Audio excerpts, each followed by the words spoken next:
Olá meus caros, aqui é o Corvo. Falemos um pouco do boneco mais boca suja e perverso da história do cinema. Seu nome é Charles Lee Ray, ou para os íntimos apenas Chucky, criado por Don Mancini e dublado por Brad Dourif. Embora sua franquia de filmes não esteja entre as melhores em termos de qualidade, sua imagem e aspecto comportamental fizeram dele um personagem icônico e sempre muito lembrado no gênero slasher. Particularmente, eu, Corvo, penso que a maior força da franquia Child's Play reside nos dois primeiros filmes. Eles são aqueles que ainda me despertam um certo interesse e disposição para retornar a assisti-los mais uma vez. Isto muito se deve ao carisma de Brad Dourif, que não apenas com a voz, mas com a risada característica e a predileção por palavras vis, fez de Chucky mais do que um simples boneco animado. Ele é um símbolo da ameaça à infância e à inocência. O primeiro filme foi interessante e sagaz neste aspecto.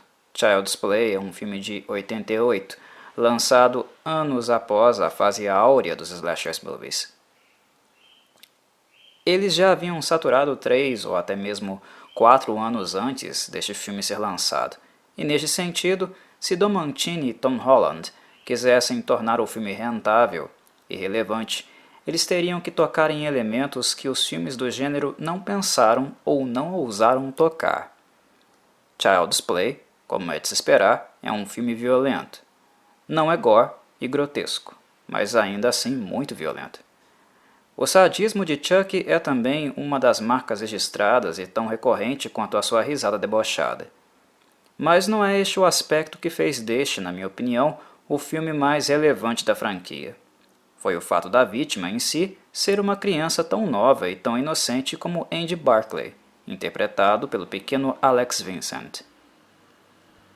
Após Charles Lee Ray, um usuário de magia negra e assassino em série de mulheres, ter sido finalmente rastreado e baleado por um detetive, para não morrer ele transfere seu espírito para um boneco, ironicamente chamado de Good Guy, Bom Garoto.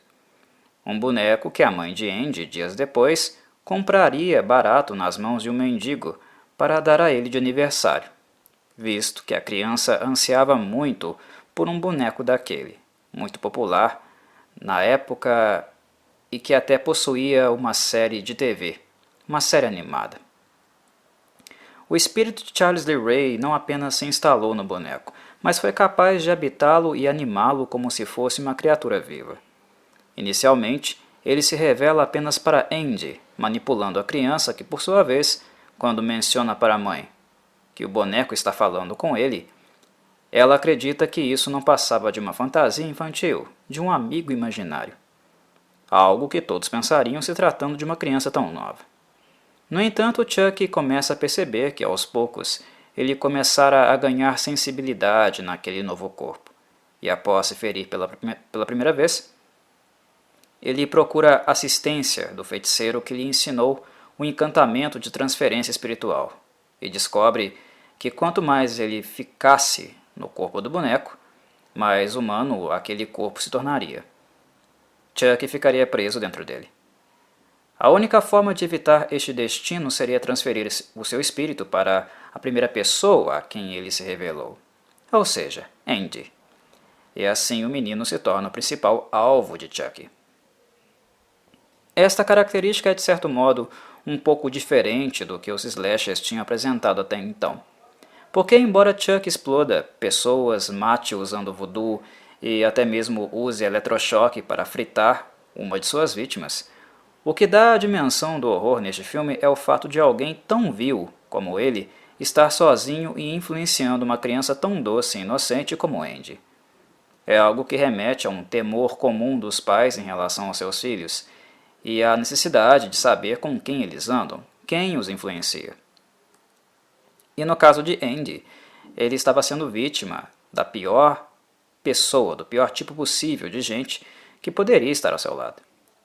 É simplesmente aterrorizante o fato de apenas imaginarmos que um filho nosso estaria sozinho com alguém como Chucky, e na minha análise, essa sensação foi o elemento-chave que realmente fez o filme ter sucesso de bilheteria, pois se trata de um medo básico, comum, e que muitas mães e pais podem se identificar facilmente.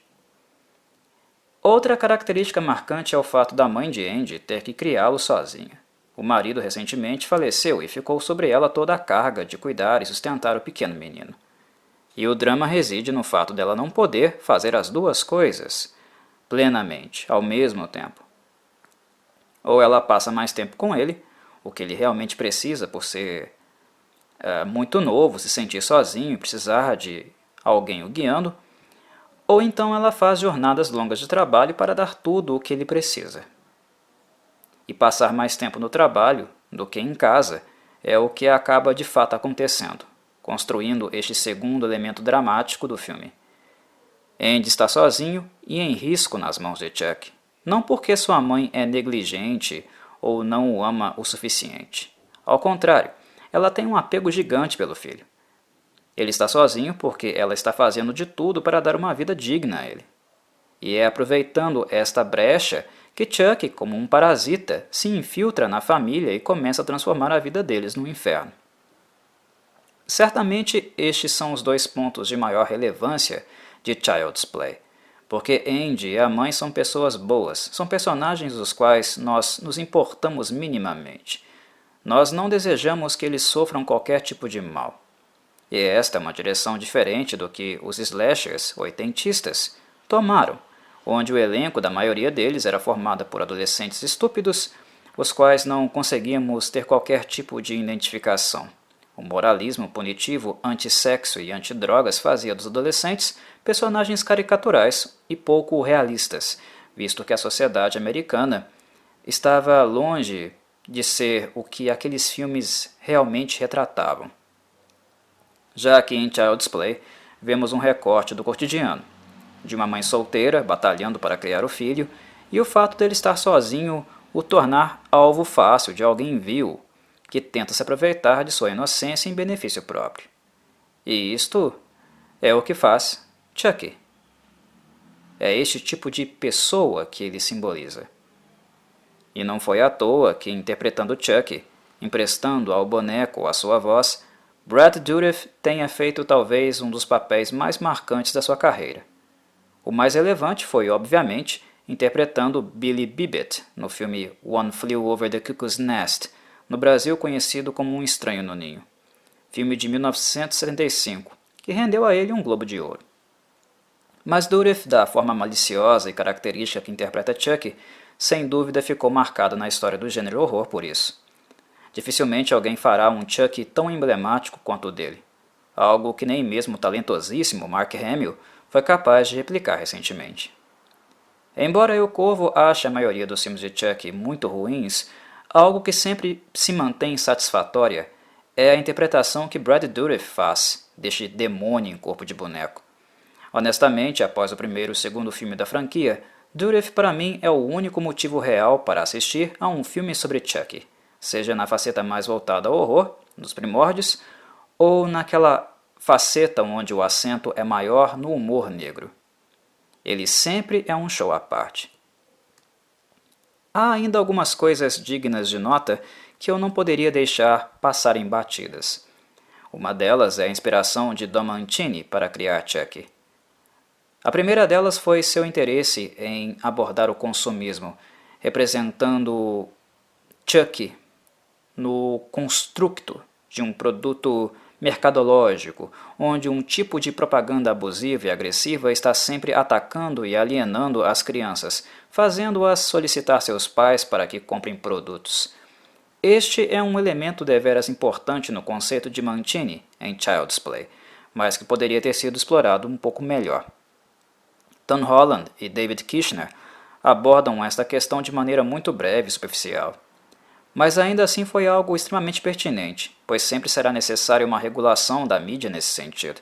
O mercado enxerga em qualquer pessoa, independente da faixa etária, um consumidor em potencial e é capaz de parasitar até mesmo bebês, se não houver rigidez na legislação.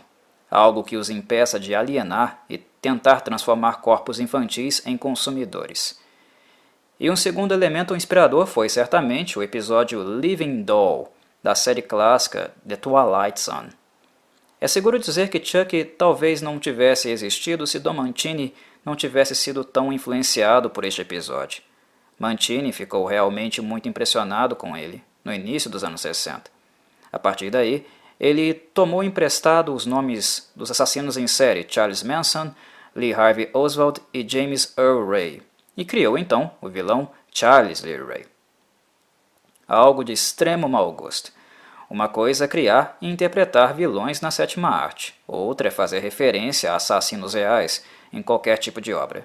Muito mau gosto. É algo que eu considero repugnante e nada recomendável. Por fim, o que eu não poderia deixar de mencionar foi o uso de recursos animatrônicos no filme. É algo bastante evidente o uso de conhecimento de robótica, principalmente no término, quando Chuck é incendiado. Quando o tecido é queimado, podemos ver claramente os cabos e o esqueleto metálico do boneco. No entanto, não foi apenas de robótica que Chuck foi feito. Na verdade, houve cenas onde atores com nanismo e até mesmo crianças foram utilizadas para interpretar o boneco se movimentando.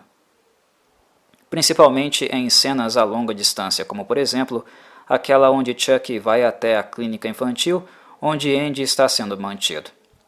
Mas a grande força reside, sem dúvida, na robótica. Para um filme de 1988, ela é utilizada de uma maneira simplesmente estupenda. Até hoje, ainda me surpreendo muitíssimo com as expressões faciais do boneco, com o caráter motriz da boca, das maçãs do rosto, das sobrancelhas e até mesmo das linhas da testa.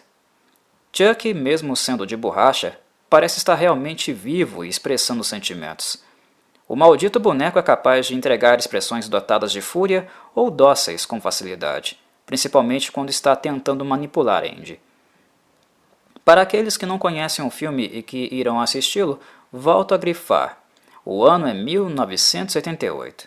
Para a época, o resultado final é bastante surpreendente. Caminhando, Chuck não chega a satisfazer tanto. Percebemos algo artificial e pouco fluido, mas ainda assim, penso ser louvável o que conseguiram fazer com ele.